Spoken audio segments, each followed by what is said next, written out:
um, change that you could throw into a much larger bill. It's one line. Was just diagnosed with stage 4 cancer, so she's going through it. Oh, she don't care about that. She cares about the horse. That the horse had to go stage 4 cancer. Oh, it'd be a fundraiser, like a GoFundMe page, or she thought it happened.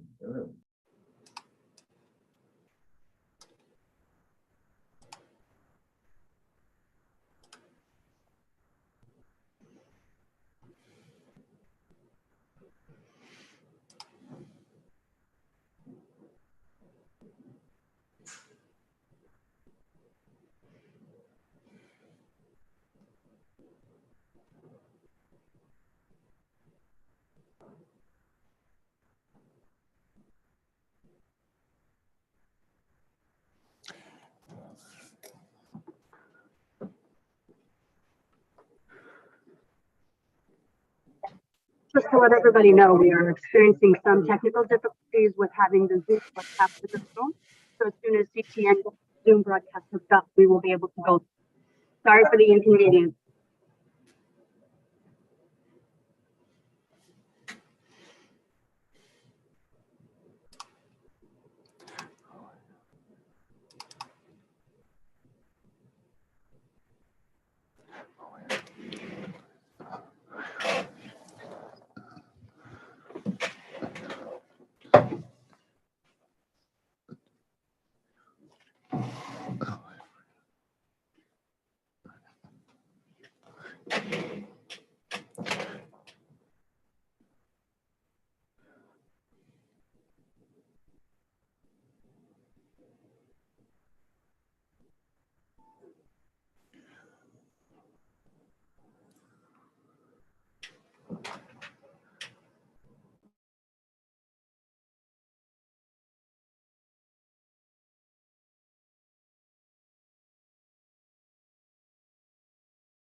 Well, thank you for your indulgence here with the little technical hiccup that we had, in the start.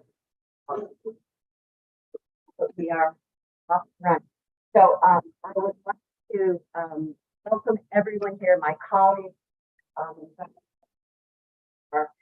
with us in person and those who are virtual. And I first of all want to give a round of applause to Kevin.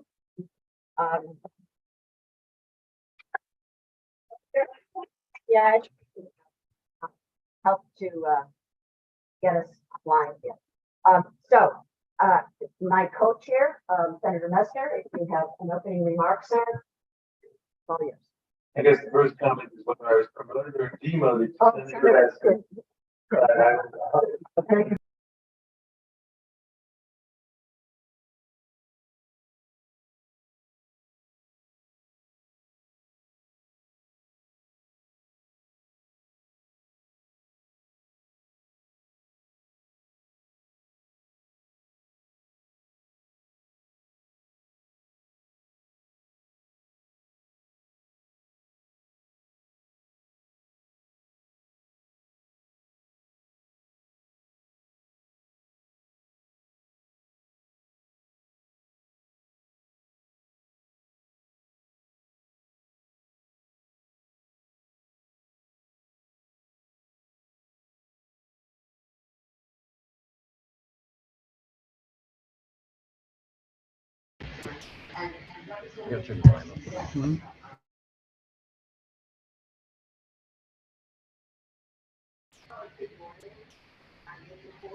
Thank you, Madam. I should just like to say that manufacturing Caucus has been an entity that has been pivotal in moving forward the manufacturing agenda, and also in the most recent past having come together in a very unifying fashion with the CMC, that is the Connecticut Manufacturing Coalition, to actually present to the legislature in one unified voice what the priorities are. Before we have probably 10 well entities talking to us, say all very important, but recognize what our limitations are with long session. The foundation of the CNC had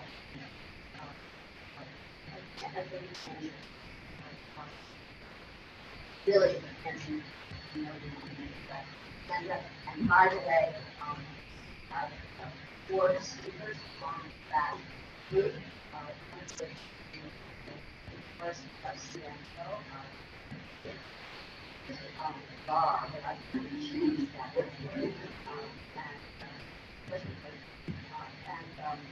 We call him the Chief Manufacturing Officer, embedded in the executive branch.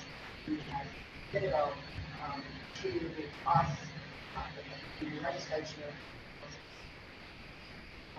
That office and that position does work on the manufacturing office, so I just share that with one.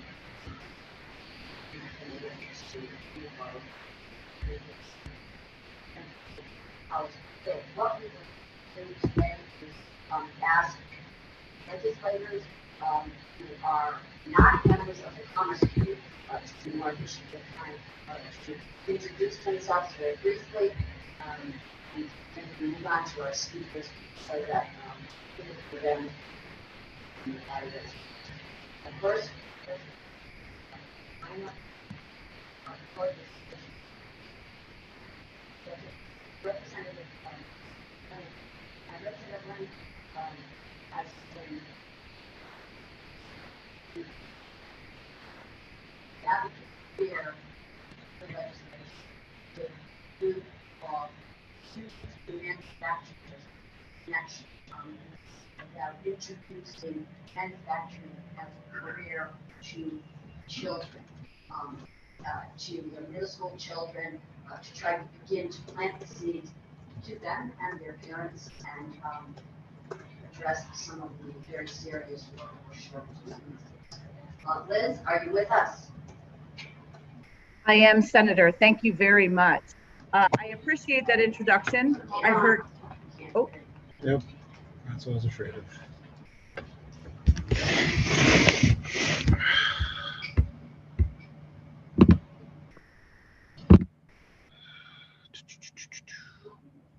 Just ask her if she's unmuted.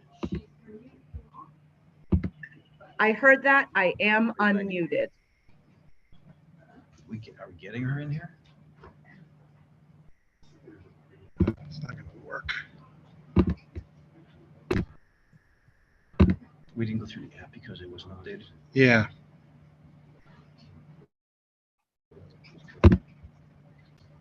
Well, should work. Shall I try again? No. That's what I was afraid of. That's because it's not triggering on her. Oh, I have videos up there.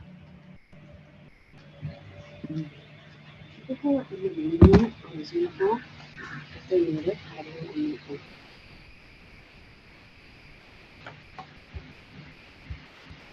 You're not unmute as they speak. I'm doing something else. This is really frustrating. Well, I have to mute them because they're gonna be speaking. Yeah, that's what I was afraid of. It should be a video thing. You have to unmute yourself. They did, she did, but it's still not coming Yeah, I know. I through. have issues with this one. Okay, all right.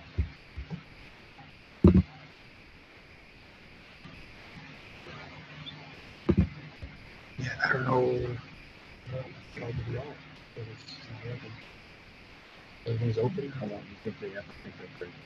We got IT. So whenever IT gets here, you can double thing. Oh, that ain't gonna be done.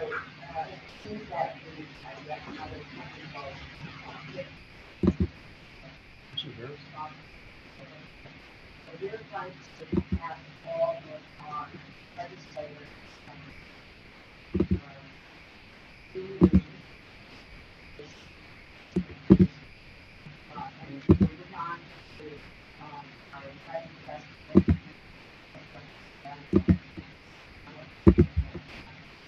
I have the discriminator. Right? Just check what you have selected for equipment.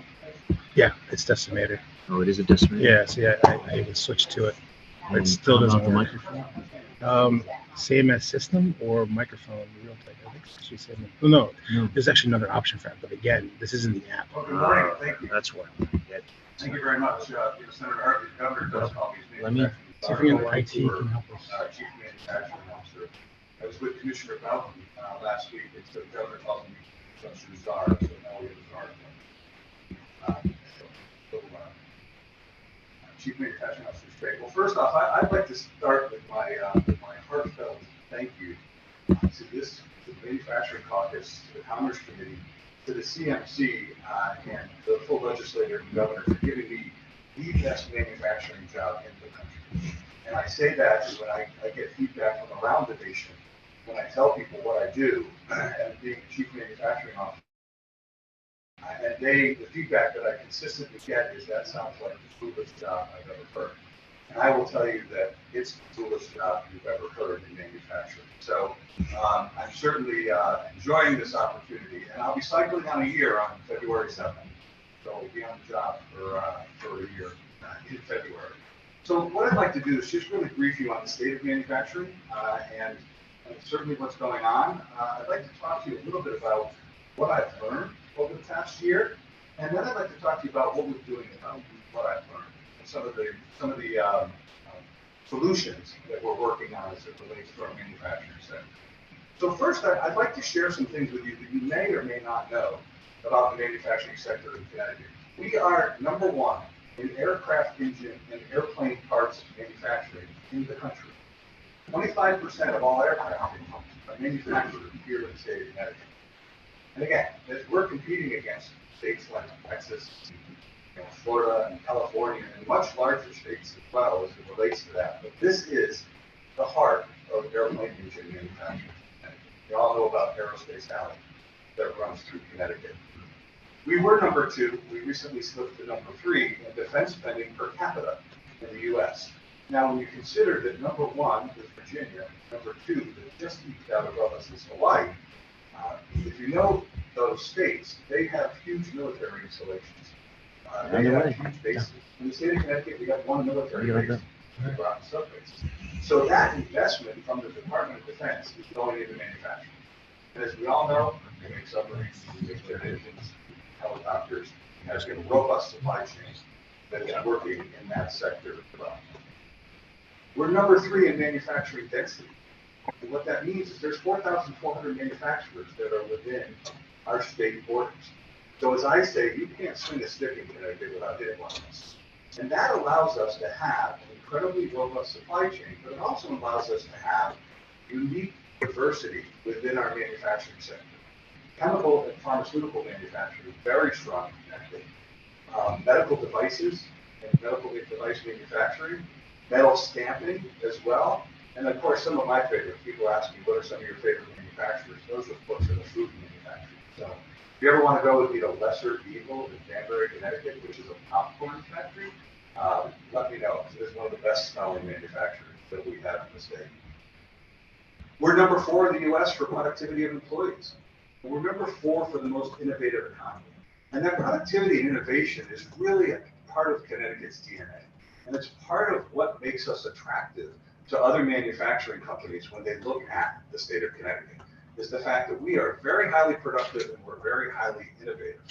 And I think that comes from, certainly, as we all know, we're not a low-cost state in order to do business. And so not being a low-cost state, it helps drive that innovation, it helps drive that productivity. In Connecticut, if you're in the manufacturing sector, you need to be every day innovating and taking a look at how you're going to continue to drive productivity. And that is a good thing for us, because that's where a lot of advancements and a lot of Industry 4.0 technologies are going to be implemented, because of that consistent drive for us to be innovative and for us to be productive. So I share that with you. I shared that with the presidents of the aerospace components manufacturers, and they all walked out of that meeting saying, I didn't know that. So I don't know whether you guys knew that or not, but I just wanted to share a little bit of that, of those key manufacturing statistics as well. So when I took this job, I've worked in the private sector my entire life. This is my first public service job. And when I took this job, there's only one thing that I knew, and that was I needed to serve my customers. And so I needed to sit down and define who my customers were and what my ecosystem was that I was going to be serving. And manufacturers are my customers. And I tell them that. I said, I am here to serve you. And so what I did is I set out to visit as many of my customers as it was possible for me to do. So I have a marketing background as well, certainly a manufacturing background, but also used to own a marketing agency. So as I went out and visited with manufacturers, I decided to give it a name. I decided to call it the Lean In, Listen, Learn, and Link Tour. So now it's called the L4 Tour, and it's got a little bit of a following. Representative Barry is usually checking out where I'm going and seeing what I'm doing. But I've visited over 120 manufacturers. I've given over 25 keynote addresses to different associations, and met with well over 100 partners. And I view partners as people who help me serve the manufacturing sector. And the reason why I did that is I wanted to learn. I just really wanted to get out there and learn about what some of the key issues were in the manufacturing sector, so that I could now marshal the resources that we have in the state of Connecticut. A big part of my job is to coordinate private sector and public sector efforts to support the growth of manufacturing. So I really needed to know what they were to be able to do that. So as I went out and as I've met with manufacturers, there's 3 things that I've learned. We all know the first one. It's not a surprise to anybody. And it's really all about workforce. And we really need to have a well-trained workforce. The single biggest factor in the manufacturing sector that's preventing You can back right what I would call unlimited growth is the lack of availability of a well-trained workforce. I had companies that tell me that if you can have 30 people walking my door tomorrow, I'll open up the second shift because I have the backlog. So workforce is critical. I've been on both Friday and Tuesday with Electric Boat. And as we all know, we're talking to them about workforce and workforce development. I will tell you that in my opinion, taking a look at what we have here in Connecticut and what's available in the rest of the country, Connecticut has the most robust and most talented workforce development system in the country. We have a chief workforce officer, an office of workforce strategy. We have hundreds of millions of dollars that are being invested in workforce development. But when I talk to people in the workforce development system, they're saying, we have capacity, we need people. So I'm talking to Electric Boat. I asked them yesterday, tell me what your top four issues are as it relates to workforce development, because I'm going to have an opportunity to meet with all of you today. And those four issues are the availability and affordability of housing. Second is childcare, availability and affordability. Transportation is an issue. And then recruiting for underserved populations. You know, in order for us to solve the workforce problem, we need to be looking at 100% of the available workforce.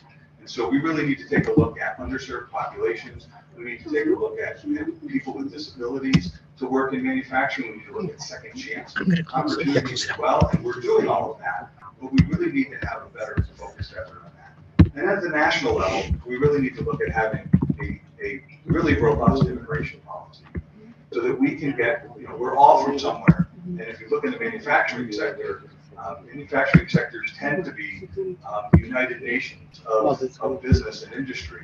And you know, you'll look there and you'll see people that are frustrated because they can't get, you know, folks back home here to the United States or here to Connecticut for jobs in manufacturing, which are life-changing jobs. So when we focus on workforce, we really have to look at workforce growth. How do we get more people to Connecticut? How do we get them here? How do we get them? We have the best jobs available in the country. You can come to Connecticut, plant your flag as a family in any one of our 169 beautiful, wonderful towns and cities, and you can work in 5 or 6 amazing companies throughout your career, or you can have a career in one of them. And you can't say that about any other state. You know, any other state, you're going to have to relocate, you're going to have to move. But Connecticut and the manufacturing sector, we provide a unique opportunity. If you're a young person, this is a great way to start your career.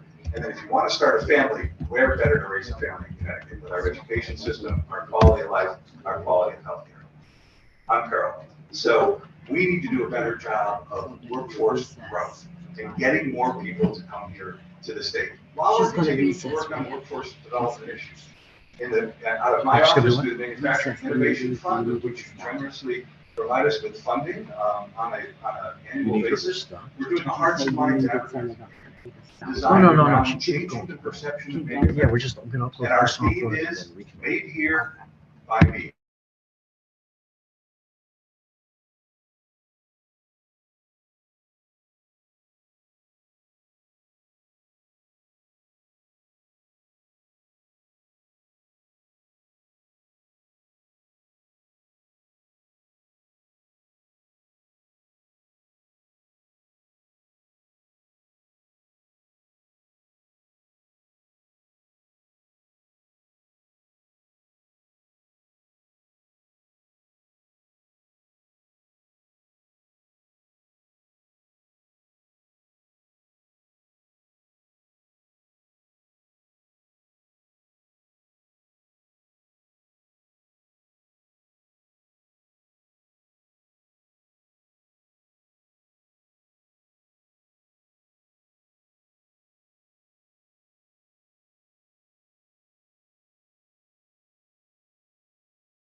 And we support that with the incumbent worker training program as well.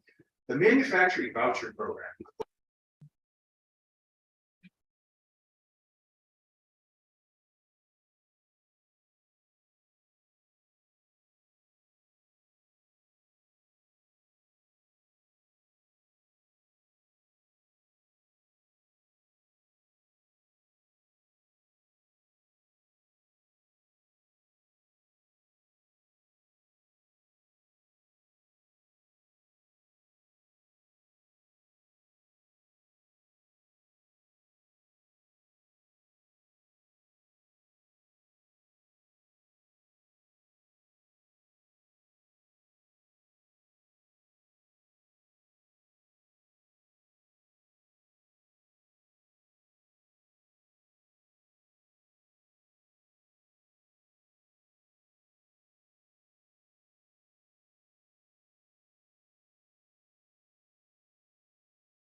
Resiliency and our supply chain resiliency initiatives.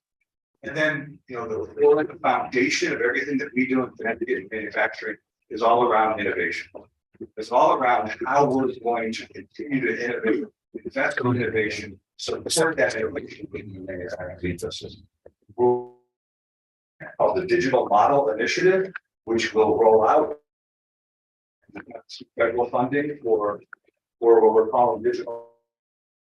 A pilot program with 6 manufacturers and rapidly be able to go to this digital transformation project that are running. And the 2.0 is this isn't operation. I got it, Dan. So they're giving us a $1.5 million grant, of which the state and the Manufacturing Innovation Fund will match 300,000 of that.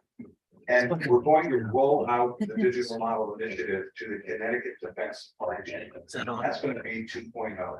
And that's going to be a 2 to 3 year project. And then we're working with electric Sikorsky, Raytheon, basically General Dynamics, Lockheed Martin, and Raytheon, on how they can roll that out to their entire supply chain outside. I don't get one. And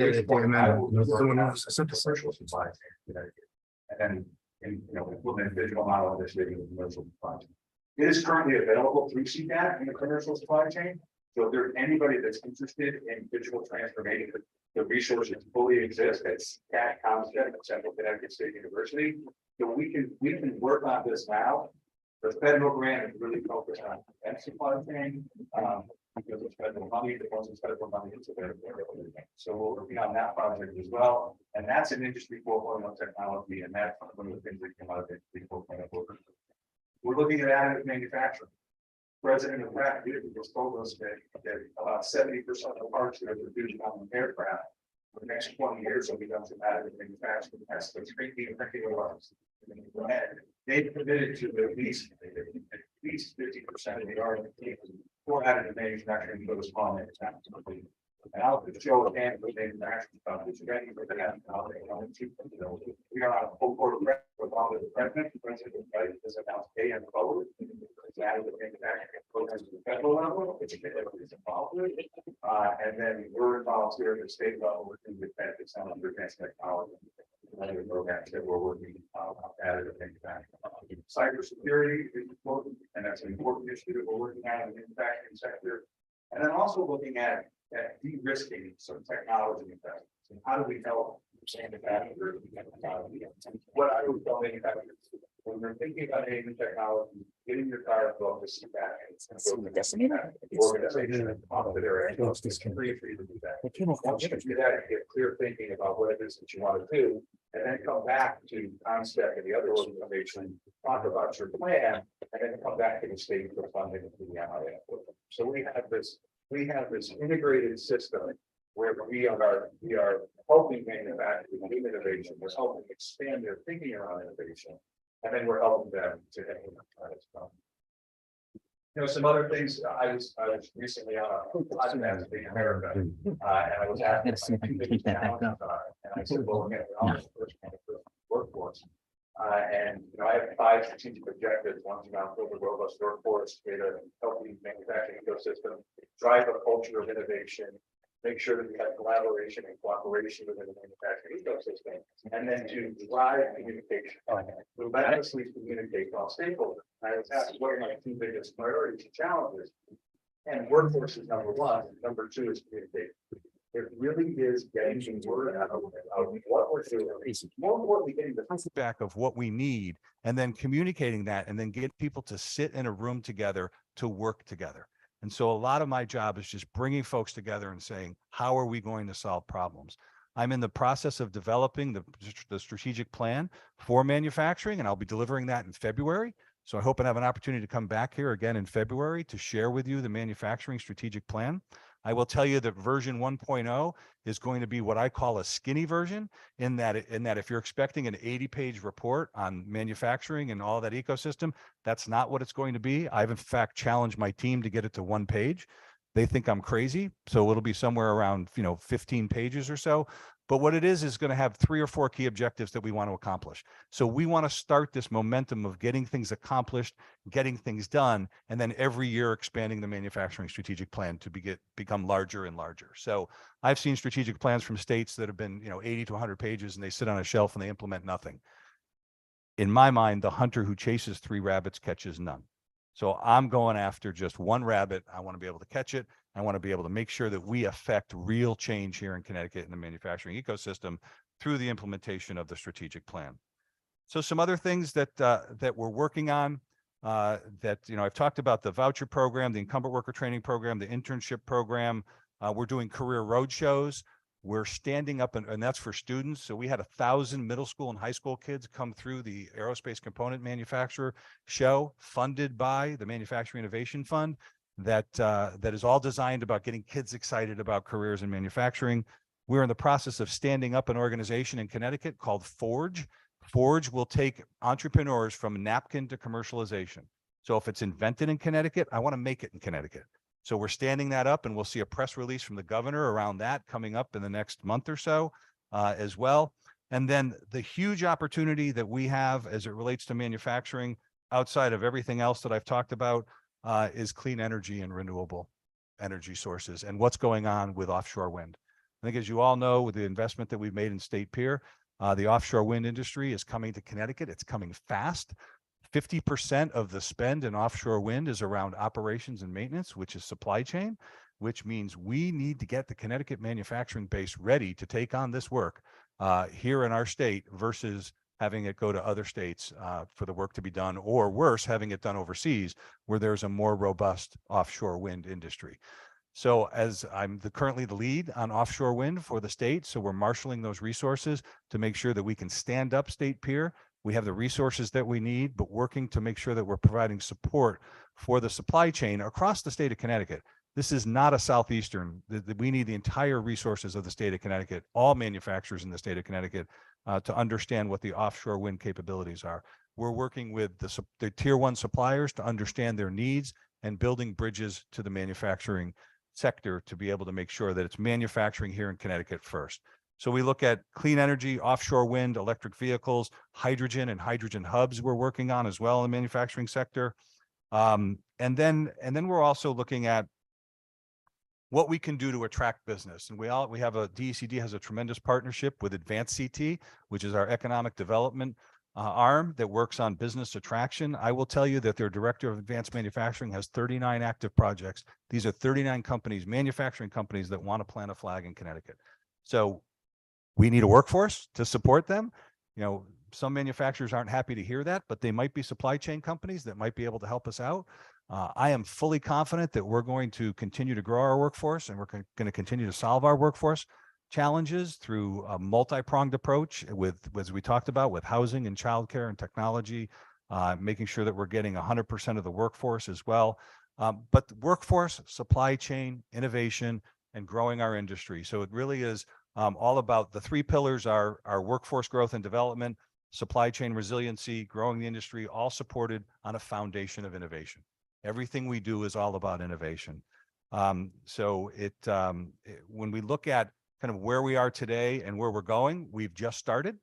We've really just started with working on this process. You know, my predecessor guided the entire manufacturing sector through COVID-19, and we all owe him Colin Cooper, an incredible debt of gratitude for keeping the manufacturing sector strong.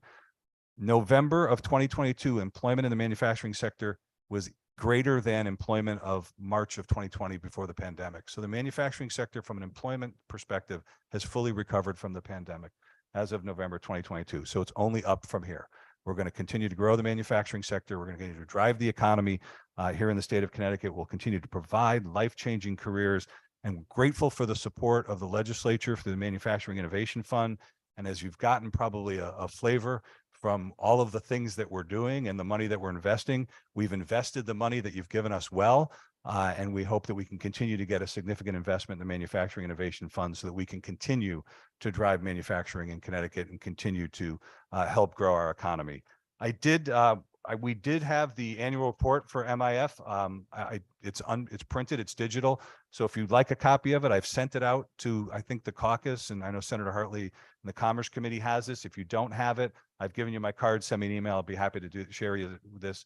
But this is what the economic impact of the Manufacturing Innovation Fund provides to the state of Connecticut. And I also have a digital transformation guide, which is much bigger. And I've given out all my printed copies as I was scouring my office, which is what I should do, right? Because it doesn't do any good in my office.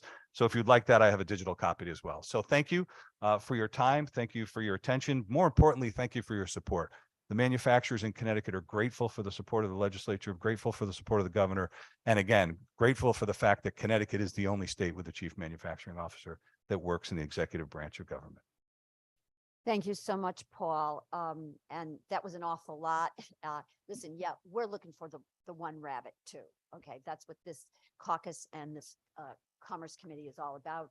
And by the way, colleagues, I think that, we chose wisely in putting the state with the only chief manufacturing officer there is. And I will say that the feds have been trying to copy this model, although they haven't advanced that yet. There is talk right now about trying on the federal level to have a chief manufacturing officer.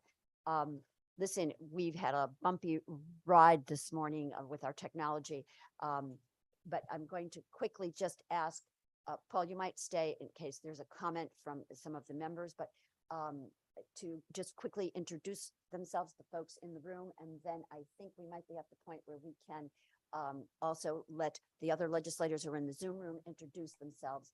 And there may be, and I'll have to ask that we do this, in little sound bites, quick comments back and forth.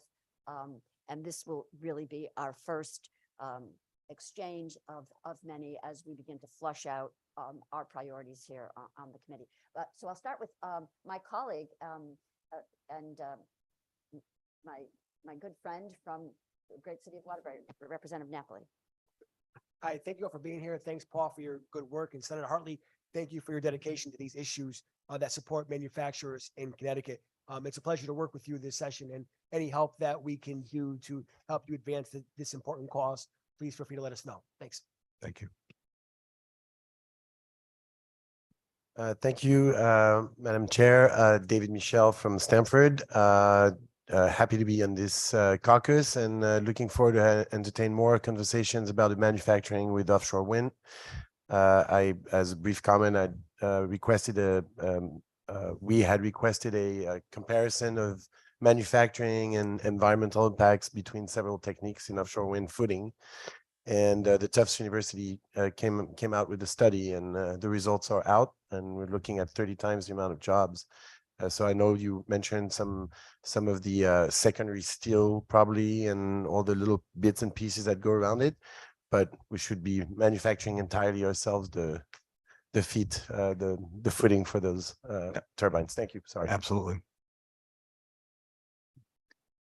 Hi, Chris Poulos from Southington, 81st District. Proudly serving on the Commerce Committee, and this is my first Manufacturing Caucus meeting. Paul, I enjoyed your presentation, especially the part on workforce development. I think that's a major issue impacting my district, and look forward to learning more as we move forward. Thank you.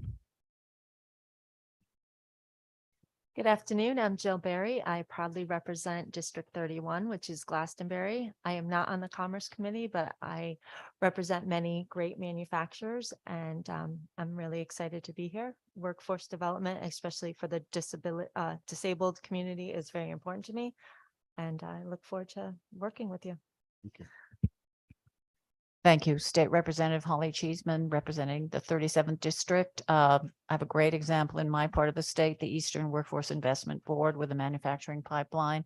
I know Electric Boat is looking to hire 4,000 people a year on all those supply chain. I'm also the ranking member on finance, revenue, and bonding, so constantly looking at ways we can incentivize business through smart tax policy. So thank you so much for coming today, and look forward to further efforts on the part of this caucus and the Commerce Committee. Thank you. Thank you. Mark Anderson, 62nd District, second year in the Commerce Committee. Took a couple pages of notes in your presentation.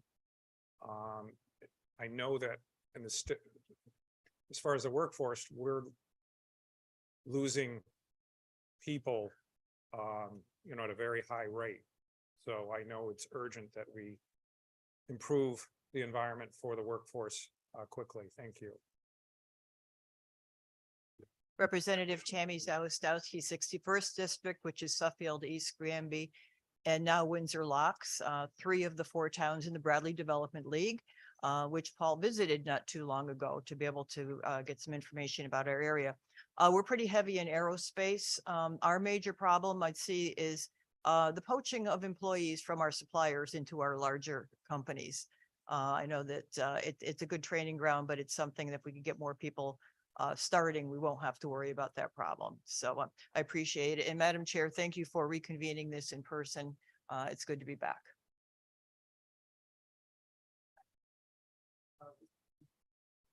Representative Mary Mashinsky from 85th District in Wallingford. We have a big manufacturing collection, and mainly due to our lower electric rates. I think that was a great report, and I took copious notes on it. I did want to put something in your head for thought. I have some folks who have lower wage employment, and I'm always trying to push them into manufacturing. And some of them are older; they're in their 40s, and I get the sense from them that they get passed over. That the manufacturing folks want young kids right out of school, and these people are middle-aged people, but I think they can do the job. And I just want to put that in your head that, I know we like to target the young people because they're fresh and get them in there for their whole lifetime, but also consider these other folks who are in a position that they'd like to earn some more money, and they tend to get passed over by the manufacturer. So think about them too. And then the other thing that comes up often with the constituents is some of them don't have the transportation, but if there was a shuttle service between the train station and the large manufacturer, they could get to work and it would benefit them. So if the department would also consider that to help your transportation problem, is shortwave shuttles that just serve train stations and then the nearby manufacturers. Thanks for taking that pitch. Thank you. So just so you know, I am born and raised in Wallingford. So So there, yeah. So, to that end, you're absolutely right. I mean, I took a 59-year-old auto mechanic and made him into a production supervisor, and it's the best. He feels like he's been reborn again. So I think manufacturers are coming around to the fact that they need to look at 100% of the labor pool. And it's, you know, people of all ages, but it's also second chance people and immigrants and people of disability. And, you know, there are so many tremendous opportunities in manufacturing for all of those sectors. And many of the enlightened manufacturers are really looking at how they can incorporate that. We have a manufacturer here in the state that has 10% of its workforce are second chance people. And so we're using them as models to help, you know, really take a look at how we can solve the workforce issue. And then transportation is, we're always looking for creative ideas. I talk to large manufacturers about that. You know, the bus line, for example, the lesser evil ends at the bottom of the hill. And I asked the CEO, how close are you to getting a van to shuttle people back and forth? And he said, really close. So, you know, and the point is that they're already thinking that way. I mean, they're thinking about how we can get people to work quicker. So thank you for that input. And absolutely, those are things that we need to continue to work on. So.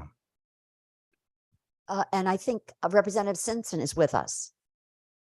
Sims, yes.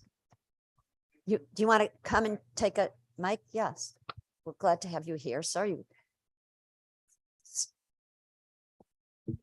Hello, everyone. Thank you for having me here, and it's great to see everyone here and back doing the people's business. But I want to say thank you for being here. I came late, just arriving, but I heard the last piece of your testimony here, and I think it's intriguing that we continue to make changes here in the state and bring in offshore wind. As my good colleague David Michelle, as he alluded to, you know, it's going to bring tens of thousands of jobs here to Connecticut. And doing so, we're really being a game changer here in the state and throughout the country. And so I will be in full support of this going forward. And I hope that all my colleagues will be doing the same. So I think that this is a great start to it all. And I look forward to the further discussions. Thank you, Madam Chair. Thank you. And thanks for getting here. And we got a late start, so you didn't miss all that much. And so to my colleagues in the Zoom room, thank you for your indulgence. We seem to be online here, and I'm going to go back to Representative Liz Lenahan, who was going to talk to us about the Student to Manufacturers Connection Fair. Liz, are you with us? Oh, come on. I am here. There we go. The unmute wasn't working for me. Hello, and thank you so much, Senator. And thank you to everyone in CTN for really getting this going. Special shout out to your new clerk, Tricia Kramer. You really worked it hard here. So thank you. We appreciate your diligence in getting us moving. Just very quickly, for those of you who have not been in the legislature before 2020, oh, you guys still can't hear? Oh, Chris Jewell is giving a thumbs up. So I'm just going to keep talking unless you tell me not to. But we, if you have not been in the legislature before 2020, you may not be aware of the Student to Manufacturer Connection Fair. And the Student to Manufacturer Connection Fair has been in, oh, I'm being told no. She's picked up the phone. Still nothing. We can't get your voice, but could you just? I heard you loud and clear. I think you're doing a great job.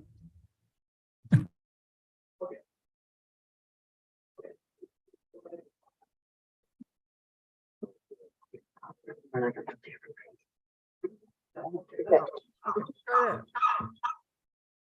so here's what I was trying to say. Hi, everyone. For those of you who were not in the legislature prior to 2020, in 2017, 2018, and 2019, we put on an event called the Student Manufacturer. It was actually over a number of manufacturers asking me to connect them with students outside of the technical schools.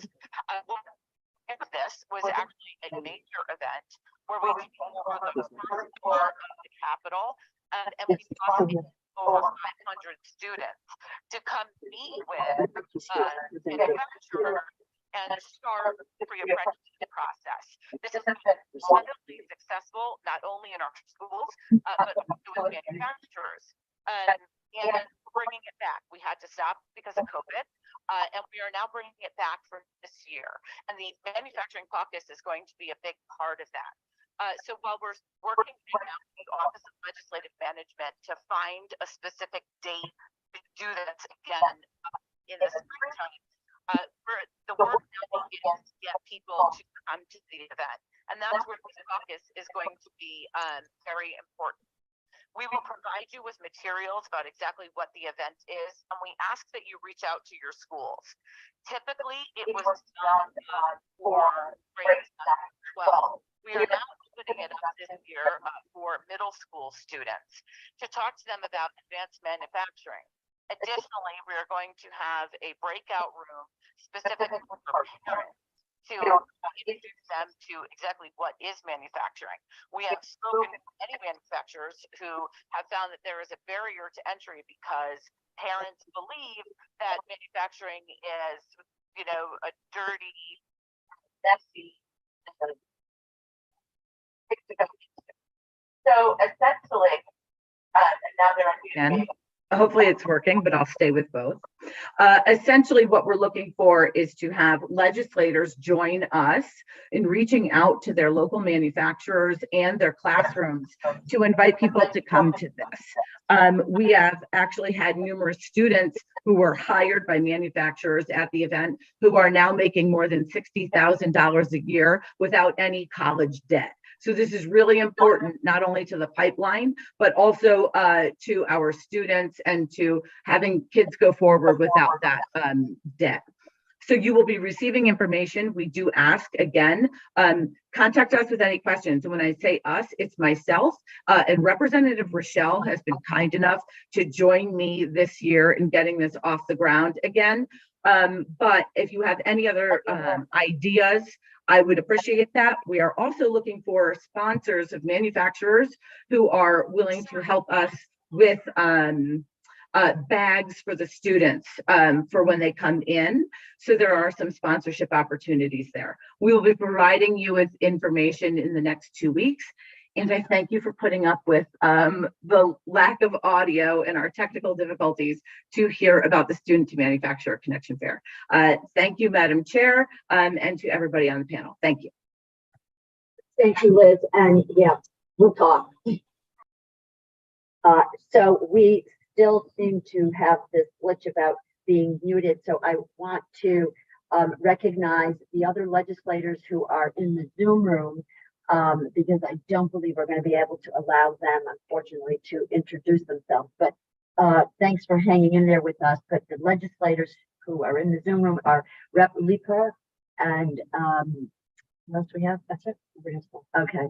And the others, unfortunately, we have lost. So if there are, before we move on, because we do have one other person who is in the room with us, that is the president of Hopkins and Mountzer is Bruce Dorick. No, she's Mark Brzezinski. Oh, okay. So I'm sorry. It's Mark Brzezinski. Okay, Mark. But Paul, hold on 1 minute if you would. You're not off the hot seat yet. If there are comments or questions to Paul, the co-chair Nusker. Thank you, Madam Chair. We had an earlier meeting with ECD, and I just wanted to reflect to you as well in your role as the Chief Manufacturing Officer. There's an overwhelming amount of federal programs that are enacted now under the Inflation Reduction Act, et cetera, Infrastructure Acts. Not all the descriptives have been written, not all of the verbiage, and the application process hasn't begun yet. As we go forward, the effort, I applaud you on the effort. I thought the presentation was extraordinary and very informative. But I will be following the question both to DECD and yourselves to make sure that we're leveraging and increasing the amount of federal participation in terms of funding. So if there are opportunities arise, I want to make sure that either through your group in manufacturing or directly DECD, that we have a grant writing czar, if you will, as well. want to make sure that we're applying the maximum amount of federal largesse to our efforts. So that Yeah, and to that point, we have working groups, certainly around renewable energy and with Department of Energy that are together with DECD together. We have a working group on the Chips and Science Act. We have working groups on the Inflation Reduction Act. So we're working with our manufacturing ecosystem to see what those opportunities are, to see how we can capitalize that and to get as much federal funding as we can here in the state for those opportunities. And I would just ask that there be an umbrella oversight so that there's a cross-pollination of the information within all the working groups, because there'll be cross opportunities. And my experience is we're a little siloed in the state. So just I ask that you help coordinate. I am here to be on all the working groups, so I will be that guy. Perfect. Thank you. Thank you, Mr. Chair. Comments from members of our manufacturing caucus. I would just like to say, Paul, that was a lot of information, and we are obviously going to digest it. We can't boil the ocean, but we are looking for what those specific things are legislative front. And I heard very large global areas. Workforce, we're all plugged into supply chain, and then building out the industry. I think what Co-Chair Mester just identified is going to be crucial. We wanted to know what the state is doing to prepare and tee up for when the CHIPS money does become available. And so there are working groups going on, and we would like to have the benefit of knowing the composition of those and essentially what the game plan is. So that's a TBC. And I didn't hear any specifics. I heard large, obviously, categories, challenges that we're going to deal with, but I wanted to put on the radar screen the apprenticeship program. Now, it has been said that our apprenticeship program in the state of Connecticut is dated, and that we need to begin to include, we have the core apprenticeship, like electrician, welders, plumbers, but we're not into that next phase of technology, software, Metasonics, those kinds of things. And so this committee wants to take a look at that and move forward on that. So I put that up on the radar screen. And then the other question is one of licensure and from obviously the manufacturing standpoint. So on the regulatory issue, we typically also try to move the needle with regard to regulatory issues. Doing business in Connecticut, we all understand that the moniker of being challenging, and some of those things are beyond our reach, and what's going on with that right now on energy consumption is very crucial. The rest of that is way out of our control, but to be able to, on a regulatory basis, try to address those day-to-day kind of things in the industry is very important. So we need to hear those specifics from you, and you are obviously the boots on the ground on that. And so with that, we don't wait the strategic plan and the incorporation of the I 4.0, which is so important. And I'll just make a footnote because workforce is such an important issue, but I 4.0 is in fact an avenue to address workforce. Agreed. Yeah. And so we have to make sure that we scale that to those companies that do not have the bench to do that. We recognize that majority of our manufacturers are small manufacturers. And we talk about the defense industry and the defense supply chain. I guess I'm looking at profile of manufacturing in Connecticut is in terms of what percent are in the defense supply chain, what percent are not. Because we talk about allowing or giving a licensure to every single manufacturer in the state for the Connect program. And how do you reach all of them? Because some of them aren't even in the association. And they are those mom and pop second or third generation manufacturers. Obviously, a lot of exciting work to be done, and we're so pleased to be able to have you on the forefront. If there are no other comments, I want to thank you for being with us also, for everybody's patience this morning with our technology. And I think we have here, and we're blessed in the room, this is Mark Brzezinski, he's the technical talent developer advisor of the Arthur G. Russell Company. Where is that located, sir? The Arthur G. Russell Company is in Bristol. We've been in Bristol for almost 75 years now. We are Thank you. And leading technologists. And thank you so much for allowing me to speak to you this morning. I've been asked to talk about Industry 4.0 technologies and how that's impacting our workforce and workforce development. You make a good point about there's many manufacturers that aren't in the defense sector, and we need support too. So I'm concluding a 40+ year career in highly automated manufacturing here in Connecticut. A number of large companies, small companies, startups, but I've always been involved with automation. It's been a great career. Paul may have the best manufacturing job in the state, but I've had half a dozen really tremendous ones, and I'm thankful for that. And now acting as a technical talent development advisor, trying to give back and also to help secure a pipeline of manufacturing talent to sustain our business here in Connecticut. We're looking to continue to grow the business. We've doubled the business since about 2013, and have kind of hit the wall with finding and poaching technical talent from other area manufacturers. That's not a winning formula there. So I've been involved in this job for several years now, working on multiple advisory groups with schools and colleges and universities around the state. I have to say that I think we are doing a great job producing quality engineers in regards to Industry 4.0 technologies. We're able to recruit. Central Connecticut State has a great robotics and mechatronics program that we recruit from. We hire interns from there and have hired them on as permanent staff. But for every mechanical or electrical engineer that we have on staff, which is about 40, we have a skilled technician out on the floor implementing what our engineers are designing, putting it together, debugging it, wiring it, programming it. So it's about 1-to-1. And our skilled technicians who travel to install our equipment and service our equipment, they're making more than our engineers are.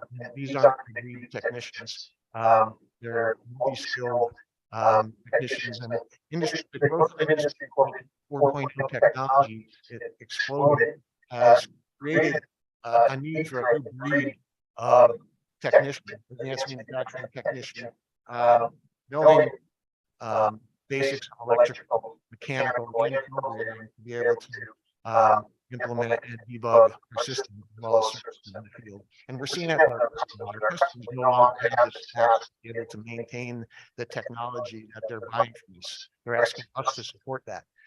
We are having trouble finding the talent to build it, let alone go on the road and support it worldwide. So it's industry-wide. These advanced manufacturing technician jobs. I have a LinkedIn search daily for field service technicians, and I get hit 40 to 50 jobs per day nationwide for field service technicians. These technicians aren't being produced in our area. There are some quality programs around the country. Alabama, Mississippi, Kentucky, Ohio have some stellar programs that I've seen and visited. And I think there's a real opportunity for us to do in our community college what we did with CNC machining. Every community college we have has a nice CNC machining facility. I was told recently by an executive of Armatrol makes industrial training systems equipment. That it's the only area of the country that still considers CNC machining to be advanced manufacturing. That was a wake-up call. So when I started at the Caucus in 1981, we had 5-axis CNC machining titanium aerospace parts. And that was 4 years ago, the beginning of my career. Not a lot has changed. The machines have gotten more accurate and faster, but still CNC technology. the technologies that we're implementing with industrial Internet of Things and big data analysis, predictive maintenance. Those are the I 4.0 technologies that we really need in our business. And we need those technicians who understand that. And we really need a program in Connecticut that is producing those. These programs are typically 4 or 5 semester associate programs. We currently don't have that. Our community colleges have 1 or 2 semester certificate programs, which are producing a machine operator. They can start the machine, but they can't troubleshoot the machine, diagnose the machine. So I know that the need may not be statewide, maybe regional, but I know there are other companies in central Connecticut that have similar needs to us. So I think we have a great opportunity with the new advanced manufacturing center at Caucus College. They have a new building, starting a new program. It's also the center at Caucus is also the National Center for Next Generation Manufacturing, as recognized by the National Science Foundation. So I think we have the opportunity to create a model here in Connecticut that can be cloned around the state at different community colleges to produce mechatronics technicians or advanced manufacturing technicians. And I'd like to see that happen and hope that we can come up with a way to do that. There's opportunities and to grow, continue to grow business here in Connecticut. We need to be manufacturing in Connecticut. We need to be I 4.0 ready, and not just at the university level. So anyone have any questions? Thank you very much, Mark. Yes. Representative, thank you very much, Madam Chair. Thank you very much for your comments. Because we are hearing constantly about the decline of students at our community colleges. And it seems to me creating programs similar to the one you outlined would be a great way not only to supply that skilled workforce, but also to help address some of the decline in students.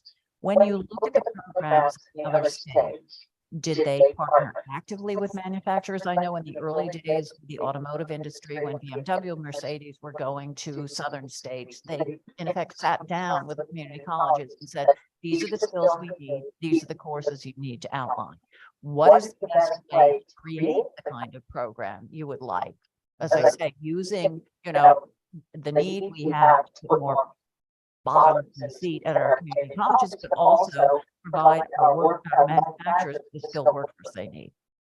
The model does exist, and one of the models, the leading model I think would be applicable is run by the Manufacturing Institute. It was a program created by Toyota Motor, and it's active down in the South. Alabama has 6 chapters of it.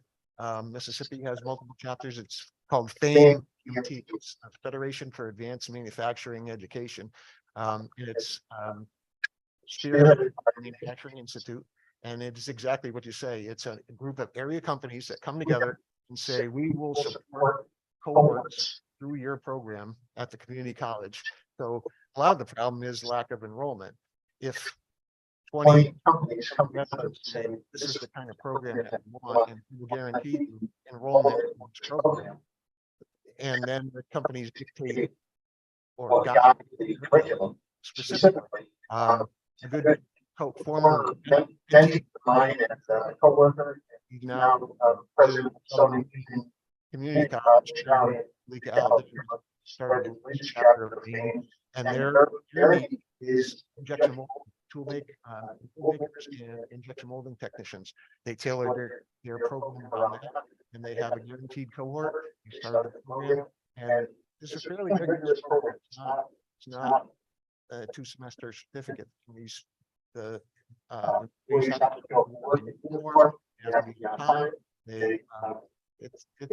rigorous program, but when there are 30 chapters in the country, I'm not actively trying to get the manufacturing to come and give a information meeting in the commercial area together and actually say, hey, can you do this? And it takes a partnership with the community college, and it takes a robust program college supported. That's one of the pieces that I would like to see happen at the AMT at Tungus. Thank you. And that's certainly something I think, I would be happy to do what we could at the legislative and the state level to make something like that happen, because you have a proven program with success that would supply a need both for community colleges, for the students, and for the manufacturers who are looking for a skilled workforce. I'm a great proponent of stealing good ideas from other people in other states.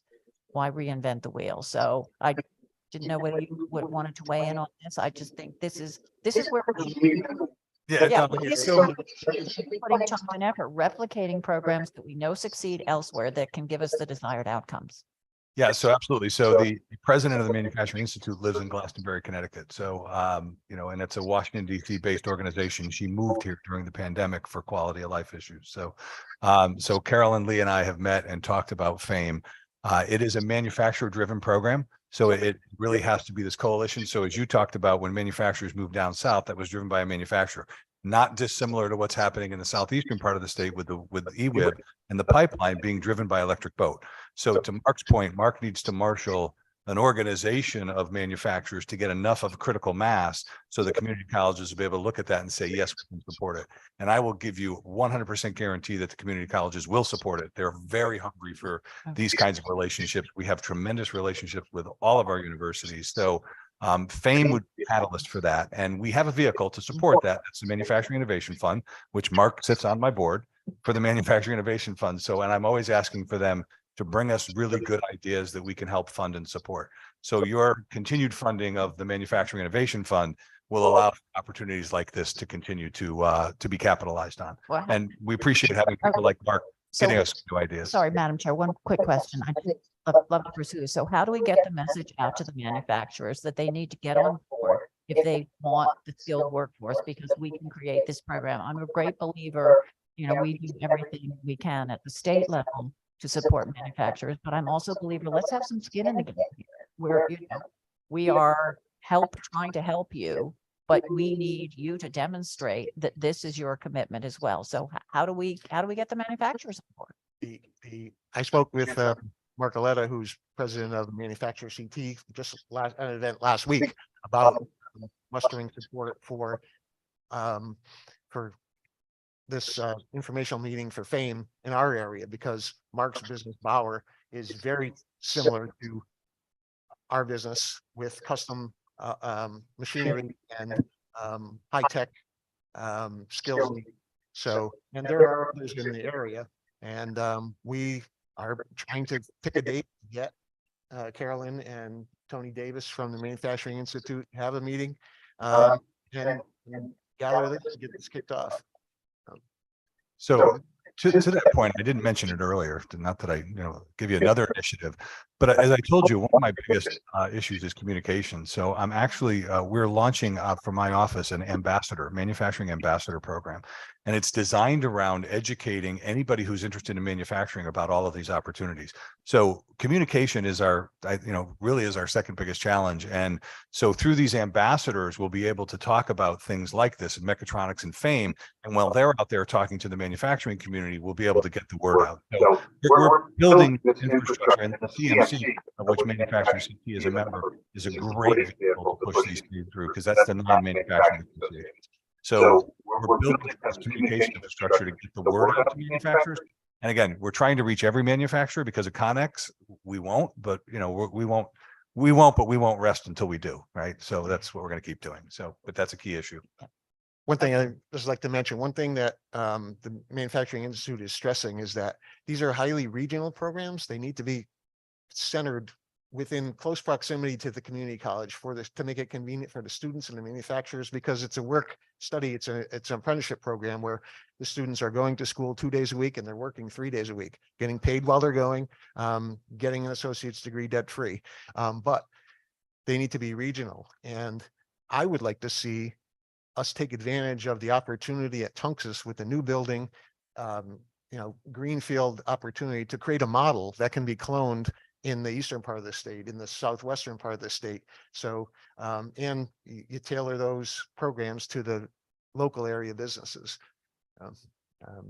Okay, thank you. And thank you for allowing me the liberty to ask these questions. I do think this is a great initiative and I will follow this with interest and let's see if we can get this going in Connecticut. Thank you. Thank you, Madam Chair. Yeah, no, this is all about being a working group and productive, presentations are nice. It's about what gets done. And so Mark, just one comment that I wanted to follow up with you. So you said this is a regional need and you were speaking relative to Bristol area and so forth, but is this not a state need? It's a national need. Yeah. But as far as the clusters of companies with specific needs for a skill set, there are clusters, the Southeastern Electric Boat has different needs than OEMs like ourselves in Bauer. So, but a lot of it has to do with geography and just being close enough. There was a Goodwin University launched a mechatronics program pre-pandemic, and I was on the curriculum development committee, and they came up with a good curriculum, but being east of the river, just too far away from us, so we didn't participate. So, and I would like to see our public universities and community colleges have similar programs, not just a for-profit. So specifically, the 1, 2, 3, the next steps, okay, because this is something I think that there's immediacy for, and it seems like we just need to connect the dots. So what would you say are the next? I would say we need to adequately fund the development of the Spring Lane facility at Tunxus. It is underfunded. It was kind of done on a Jim Lambella was fortuitous enough to see that property adjacent to Tunxus and was able to come up with the money to purchase it, but it's not fully funded for the renovation and the outfitting of it, equipping of it. That I assume comes through the capital budget for the Connecticut State Community Colleges now. Both the pandemic and the reorganization of that organization, I think stalled some of the progress, but there hasn't been adequate funding available to just get that building done. They were deciding which half of the roof they were going to fix because they didn't have enough to fix the whole thing. So it's not a show, it's not a national center showpiece yet, and I think we have the opportunity to make it that. So. Yes, thank you. And so to your knowledge, is there any bricks and mortar that are teed up right now as we speak? Well, the building exists. They're ready. It was a former manufacturing facility, and it was gutted and the roof was leaking. And so they are repairing it. And they've phase 1 is to finish the offices for both the National Center for advanced manufacturing or next generation manufacturing, as well as some machining labs to start the manufacturing program, move the manufacturing program into that building. Phase 2 on paper is a mechatronics lab and an additive manufacturing lab. And to your knowledge of the other programs that exist, are there any models where for example, industry participates in the actual facilities? Yes, primarily, I think facilities gets messy. It's equipment that manufacturers can come up with. They can equip the labs and donate capital equipment, but I don't, I know we wouldn't want to be in the state real estate business. So Get it. Thank you, Mr. Co-Chair. Yeah, I'll direct this towards Paul. I think it would be very helpful to have at some level regional assessment of those manufacturing needs and to have that dialogue with those manufacturers in conjunction with the community colleges. So there are two issues. One, what's the need in the manufacturing side? What programs would have a universality of appeal at those community colleges that we could develop? And how do we resolve, if there is at some marginal level, a minor transportation issue, i.e.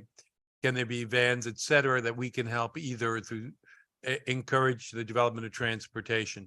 But we need concrete solutions, if you ask me. And for what you're suggesting here is that we've got workforce shortage, we have labor needs, we have potentially community colleges that aren't engaged in some of the training that is designed specifically for filling those jobs. So if we had a better assessment from you and from CMO and look geographically at where the best places to situate those training programs, we could move this forward on a quicker basis, because we're trying, to get student to work, student to training to work. And it would be helpful that I'd rather see that at DECD and yourself than asking the private sector for the assessment. I'd rather have the private sector make the commitment when we make the assessment to fund some of the equipment for the training facilities, to support it with a workforce flow for training. And I mean, I think that's their better role than to come out and say, you should be doing this.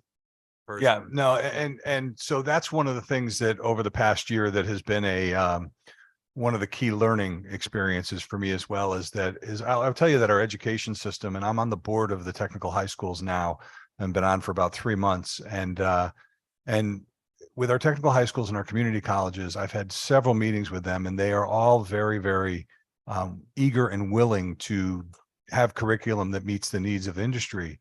And what we find in industry is our manufacturers are busy making parts, and we're trying to get them more engaged with industry, and people like Mark, and we have a tremendous amount of people that are engaged. But I'm having conversations with our chief workforce officer, Dr. Kelly Valeries, about an industry education summit, where through 3 tracks, through a high school track, a community college track, and a 4-year university, we invite manufacturers to come in and to engage with our education to talk about what those needs are for industries. And those industries tend to cluster together. They tend to, like, for example, the spring industry in Bristol, right? Somebody starts a spring business and somebody quits, starts another one, and all of a sudden you have these industry clusters. And that's where the regionalization comes into play too. We can have multiple FAME chapters all around the state that focus on different areas. But it has to be, to Mark's point, has to be regional, so people can get to the community college and get to jobs, right? And that we don't have that transportation issue. But that's an excellent point of how do we continue to bring industry and education closer together to make sure, as I tell, I tell my education partners, you're creating a product, and that product is a well-trained student for the industry. Well, if you're not getting feedback from the industry, you're not creating the right product. And shame on and if the industry is saying the education system doesn't produce the kind of workers I need, well, shame on you, because you didn't go and tell them what product you needed. So we're getting, anybody that tells me they can't find engineers, they get an introduction to the dean of the engineering school that's the closest to them. And I make them go sit down and talk to them. And, I don't make them, I suggest strongly that they go ahead and do that. And then because I want to build those bridges, we need to build those bridges, and they need to be solid. And we're working on that. One other point that I'd like to make, and I've introduced Paul to FIRST Robotics.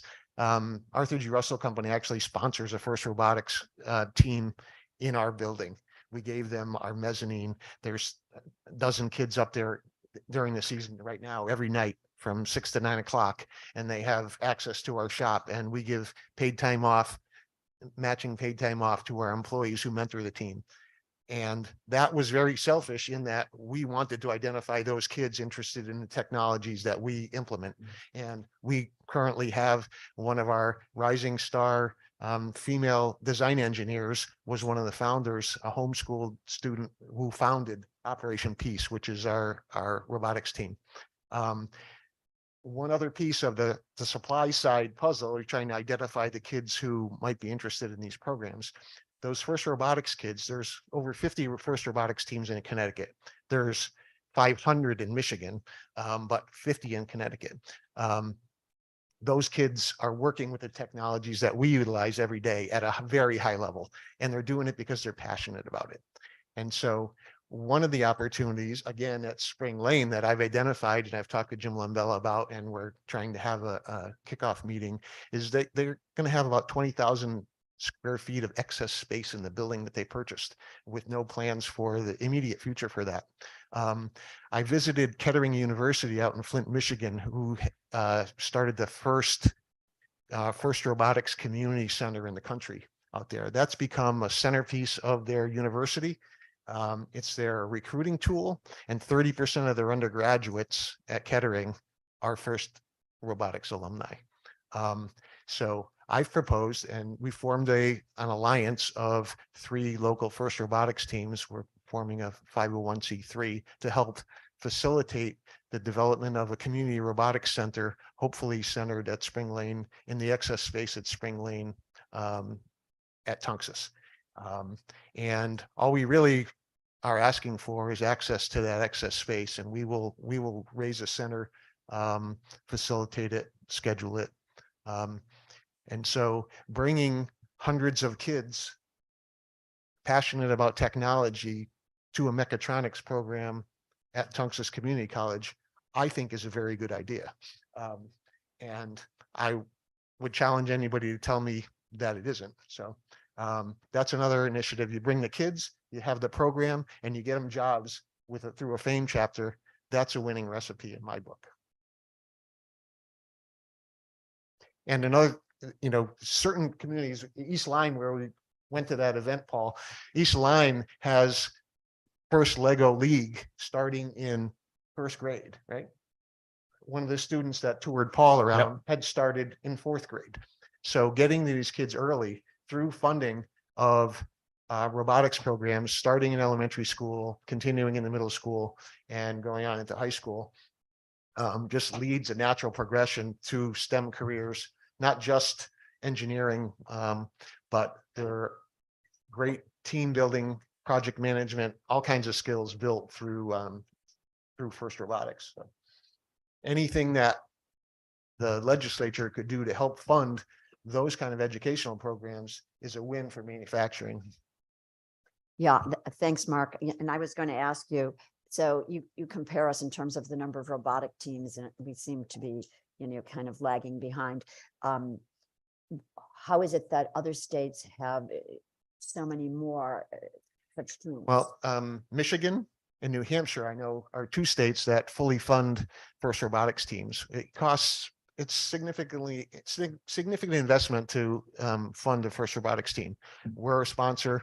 There's a lot of other Connecticut manufacturers and companies that sponsor teams, but New Hampshire and Michigan cover the entrance fees and the initial registration fee for the kit of parts to basically stand up a team. There's a center, and this isn't just for wealthy communities, or there's a center. While I was in Michigan, I went and visited the MES, the Michigan Engineering Zone, which is a program run by University of Michigan in downtown Detroit.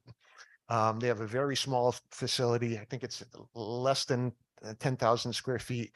They host and sponsor 17 FIRST robotics inner city robotics teams. They bust the kids in after school. They feed them because a lot of them are food insecure, and they have mentors work with them and do FIRST robotics not at a very high level yet, but they're making a difference in these kids' lives. And I could see where a center at Tunxus could be doing the same thing with students out of Hartford, helping. The FIRST robotics community is very welcoming and very supportive. Rookie teams are always welcomed, and senior teams flock to helping startup teams. So I'll also mention that the FIRST Robotics Center at Kettering is self-supporting. It's self-funding by running summer programs and workshops throughout the year. Kids that are into FIRST robotics, they don't go to soccer camp, they don't go to running school, they go to drive school at Kettering University or programming school at Kettering University. They pay and go to camp there for summer. So a center like this could be self-supporting, and the center at Tunxus could become a model for regional centers around the state. There's 10 FIRST robotics teams within 10 miles of the Tunxus facility, and 23 within 20 miles of Tunxus. So thank you for this discussion. Just switching gears a little bit. So, we were talking about models and working with industry. to get them involved in Metatronics, bringing the students, so to speak, to the seats, if you will. The regional sector partnerships, would they not be a vehicle that supports and can take this on? Definitely. I participate in 3 RSPs. Paul has been at several of the events I've gone to. Yeah, they're identifying their needs, and they are working together to identify the specific needs in their regions. So that work is being done. But they would certainly be supportive. I don't see why they wouldn't be. Yeah, it seems instead of having to go back, kind of recreate something, there's this entity that is relatively new, that is probably very much in this lane. Yeah, I'm sorry, Paul, you wanted to. No, I was just going to just support Mark's comments in that I'm deeply engaged with all 5 manufacturing regional sector partnerships around the state. I'll actually speaking to the South Central group this evening. So, and they are a great catalyst for change within the region to be able to look at what programs are important. So I don't know that they've all been exposed to FIRST Robotics. And so I think a communication effort around FIRST Robotics, and really all you have to do to get hooked on FIRST Robotics and FIRST Lego is just go to an event and talk to the kids.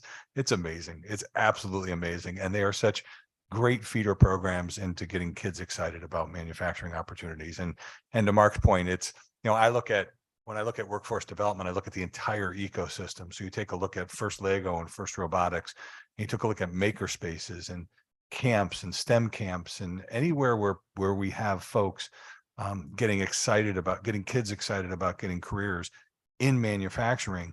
They're always fighting for funding, and they're always trying to fight for, and sometimes competing with each other. So I'm not asking for anything on this right now. I'm telling you that I'm thinking about this from an entire ecosystem, and how can I look at from a second grader that might want to get involved with FIRST Robotics or FIRST Lego to a PhD student in UConn. How do we take what we're doing in the manufacturing sector and braid it all together, and to braid it all together and to be able to make it one single unit versus the siloed fractured unit that it is right now. So no ask there, just want to let you know that when I'm driving around the state, that's what I'm thinking about, are things like FIRST Robotics and how do we get that funded, and maker spaces and how do we get that funded? Because all those folks reach out to me for help all the time. And a lot of times I don't have the resources to help them, but I'm figuring out how to do that. So we can talk about that at a future point in time in this caucus and with the Commerce Committee about how we're thinking about that. So. I was referring to regional sector partnerships, also not just the robotics, but on the Metatronics. Mechatronics and everything. To launch that curriculum. Mark. So to touch on what Paul mentioned, the fractured. I recently was out visiting my daughter out in Colorado, and I had the opportunity to go see the St. Vrain Valley Schools, Regional Schools Innovation Center. They've got a center geared at middle schoolers and high schoolers that is comparable to the new facility at CCSU or University of Hartford. Because it's a region, they've pooled their resources. I think the 169 towns, is that the figure that we have in Connecticut? How many towns? 169. Most of those are standalone school districts without the resources to be able to do something like that. In Colorado, being regionalized, they were able to build this showpiece multi-million-dollar center where I was toured by a kid who was not only designing and building drones, but had his FAA drone license already as a senior in high school in their aeronautics program. Were having a cybersecurity competition with middle schoolers while I was there. They are really on top of it. And Mike Richelieu, who was also on the Industry 4.0 working group with us, his business has a facility in Longmont, Colorado, in that St. Vrain district. And he's got in his facility in Colorado has high school interns working for him at PTA Plastics. They taking a regional approach, and maybe it's through the regional sector partnerships where some school districts could pool resources to be able to stand up facilities like this, or maybe we do it around the community college and you make it part of the community college. But pooling resources, every town's got limited resources, helping to pool them to stand up these centers, I think might be a good idea. And maybe the regional sector partnership is an avenue to do that. You've exhausted me. I want to thank you, Mark, for the presentation. What I'd love from you, because it's an expansive ask and request, and a lot of it is profound. Some of it has short-term solutions, some of it has medium and long-term solutions, and how we get to where we need to get to. If you can think about this and chew on it or mull it on your way home, I'd love to get a punch list in terms of where do you think the priorities of actionable versus short-term, long-term, what we should be doing as a legislature, as a state, to work, whether it be in the educational forums, whether it be at the community college levels, what we should be requesting of our manufacturers. Because it occurs to me that the buy-in may be a little bit lengthy in some cases, but I think if you go and you work through both Electric Boat and you work through Sikorsky, you work through major defense suppliers, you create the pathway that you can get their supply chain as well to buy in. Then you can roll it out to other people. So I'd love to get a punch list from you. What do you think the hit list of and priorities would be if it was yours to do in terms of moving us forward and on the timeline, and how you'd recommend it's kind of the shopping list, because we've been all over the place on ideas. I'm frankly fascinated, but tired. Well, I think I would have to work with Paul on that, because as he mentioned, he's been all over the state with viewing all kinds of manufacturers. My focus has been very regionalized and myopic, and what's it going to do to get skilled AMTs to come knock on AGR's door, and we can hire them and they're qualified.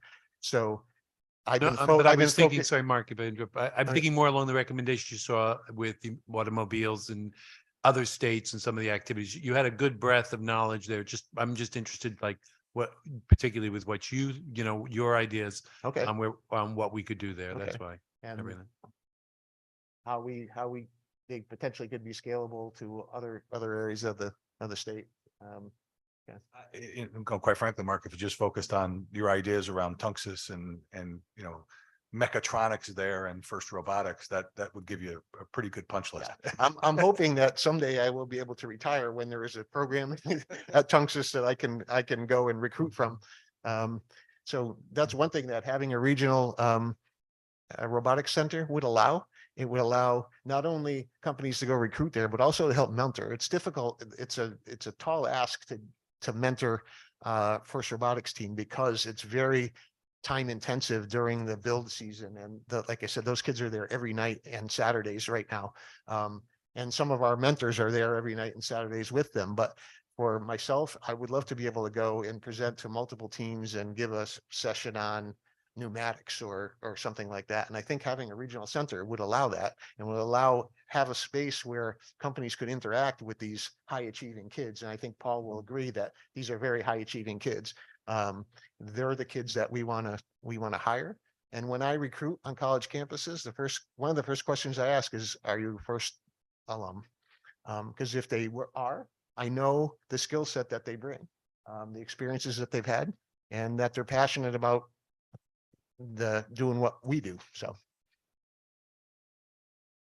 I will work on that together, a punch list. Thank you very much. Comments? Yes, Representative Mishinsky. Well, thank you for coming in. And my question is, have you already met with the community colleges, the governance group of the community colleges?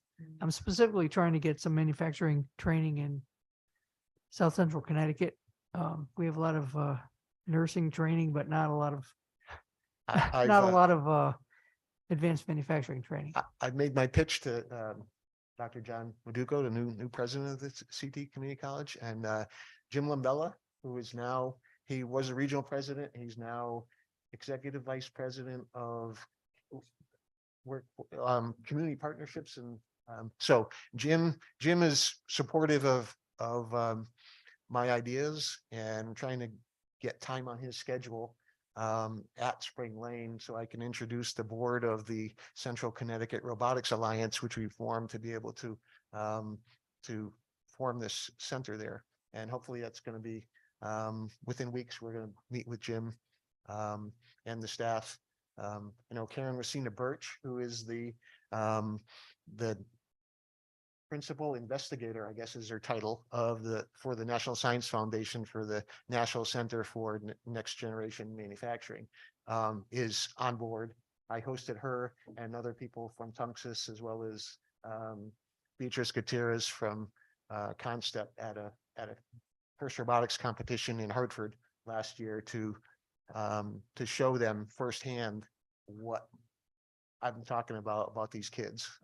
These are the kids that I want to hire, and I know that other companies in a similar situation as us, those are the kids that they want to hire as well. I had a meeting last year with the community colleges, and they were all very worried about the shrinking of their student population and what it would mean for the community colleges. And you have a potential answer for this. That it's staring you, hitting you right in the face. It was like, this is the answer to get. These are the kids that you want in this program. And if you put a nicely equipped mechatronics lab on the other side of the window from the field, and they could be looking at, hey, how do I get involved in this program? How do I earn credit? That's another thing, that the articulation agreements between CTEX and the community colleges aren't what they need to be. I recently learned of a program, and I don't know how I did not hear about this, but it's called HECA. It's at Hamden High School. Hamden High School and the Hamden Engineers Careers Academy this year will be graduating 20 seniors from Hamden High School with associate's degrees in manufacturing engineering from Gateway Community College. That is a very well kept secret, because I've been in these circles for quite a few years now and had never heard of this. It's a scalable program that should be looked at very carefully. The ground's been laid. The curriculum has been developed. The articulation agreements exist. That's a model that should be looked at and potentially followed in the comprehensive high schools in order to create a feeder program for a program like this at Tunxus. Hamden Engineering Careers Academy, HECA.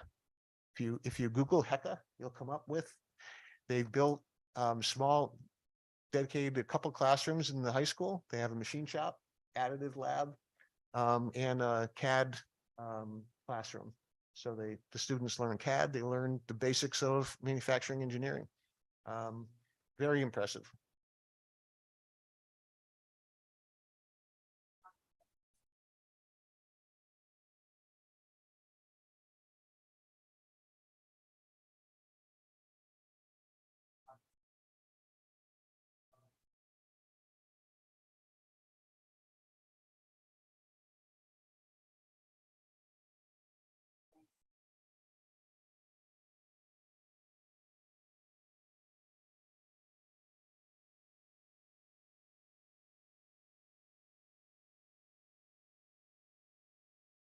You just need a better technician, that's all.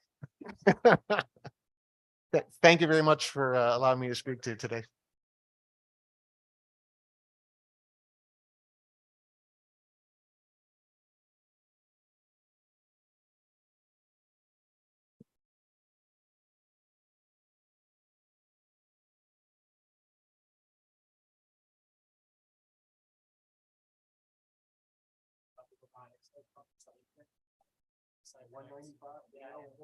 Yeah. Great program, man. Hi. Eric. Oh, hi, Eric. Yeah.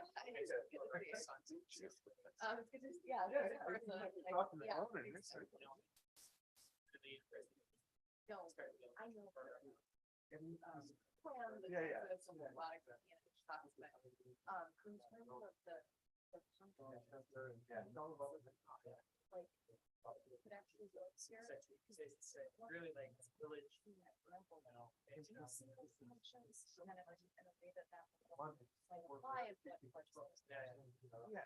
Yes, that's what really trying.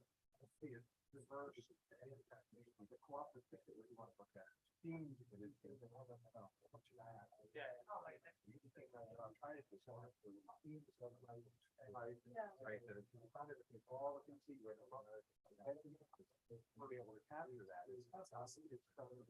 So, so I think our punch list is.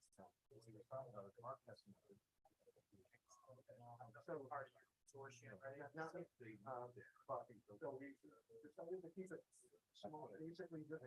Basically, the groundwork. I have a sign in my office that says. I was a lot of. Certainly, she wants to send it to acceptable to be getting us. Sure. What is actionable? I marked it to get it. But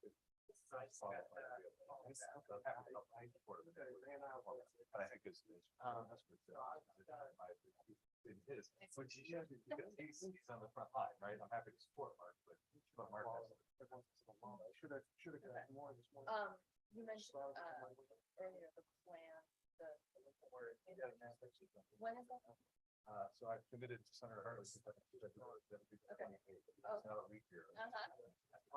No, we're working on it. Right. We're diligently working.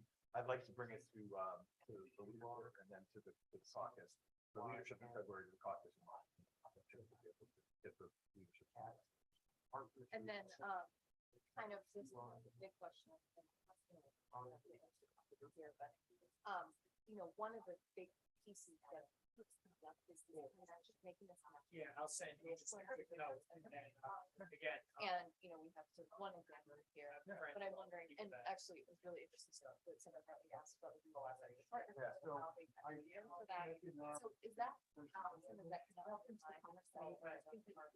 Plan and what is happening? Yeah, so really doing it at work host officer. So Kelly and I are talking about how we do this educator summit because you want to bring, you know, I'd love to have, you know, so for example, which is like we can bring in lots of people from the engineering talk with the engineering school, them all there to understand what their views are, and have electric boat there and other manufacturers. Much more collaborative than we are competitive. So it really is to just to build those bridges so that the people can understand what the needs are, and then we can start working with the I don't think it's a new idea. I think it's you know, there's all the this position of the chief manufacturing officer provides the catalyst. Right, I think that if we didn't have this, position, then we wouldn't be, you know, and there are people would be talking about it, but they wouldn't know how to do it. Where I'm just saying we're going to do it. How we're going to do it, right? So we're going to figure out a way that we can get it done. So I think that having the chief manufacturing officer is a catalyst for so many things that just really talk about them all the time. It's never done. It's, you know, and I'm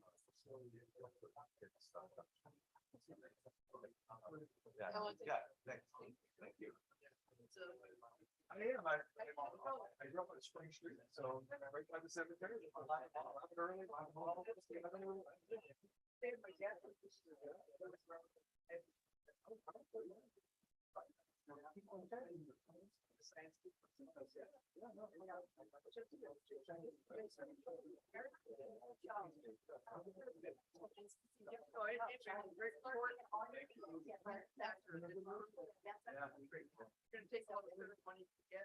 trying to. A lot of money, especially on it.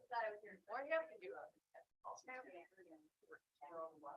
Okay. I got to be asked for companies from what? Yeah.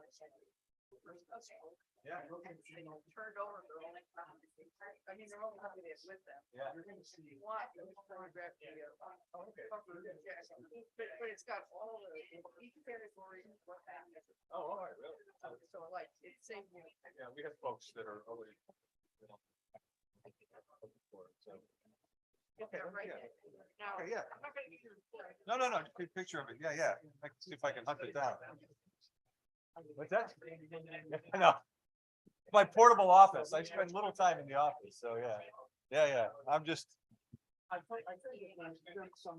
have to carry lots of things. For a couple of years, yeah. Thanks so much for stay connected with my contact. Great. And I appreciate it.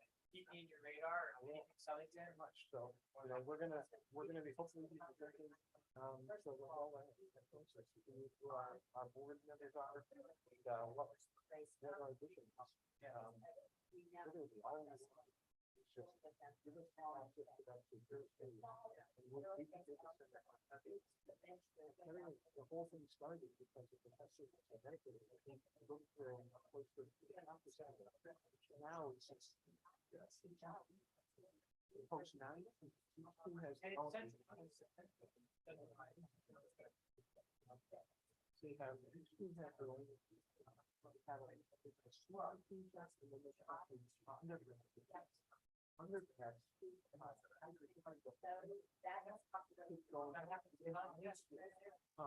And they have their own. So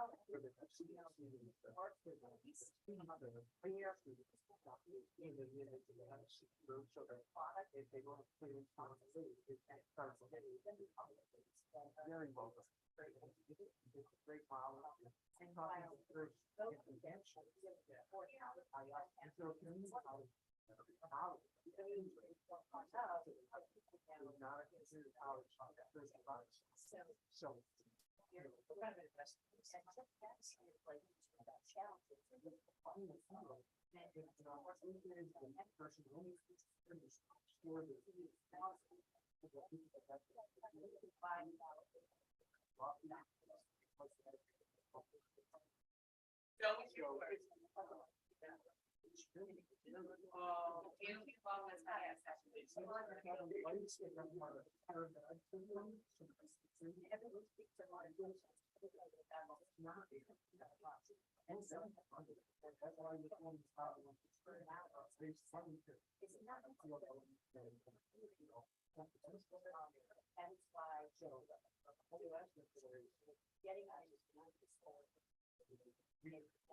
nice meeting you.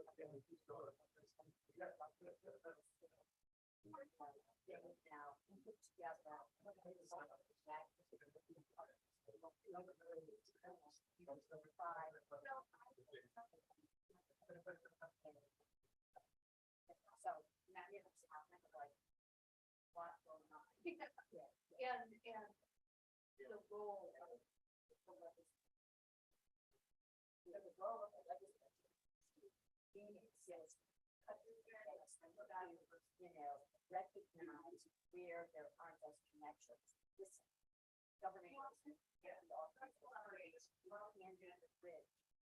We can be on big total individual facilities that we work together and you know, divide platforms, whatever they are. Talk about this more than what we know.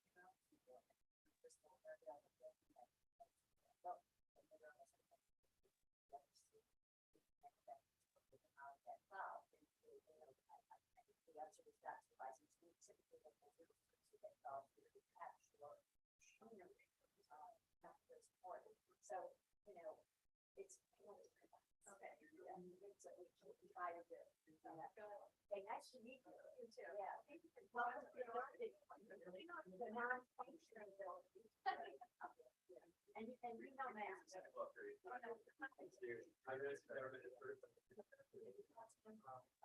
Hey, Paul, that's spending.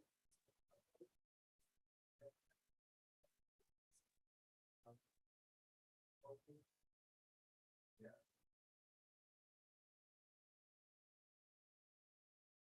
But thank you for saying it was so. Oh, yeah.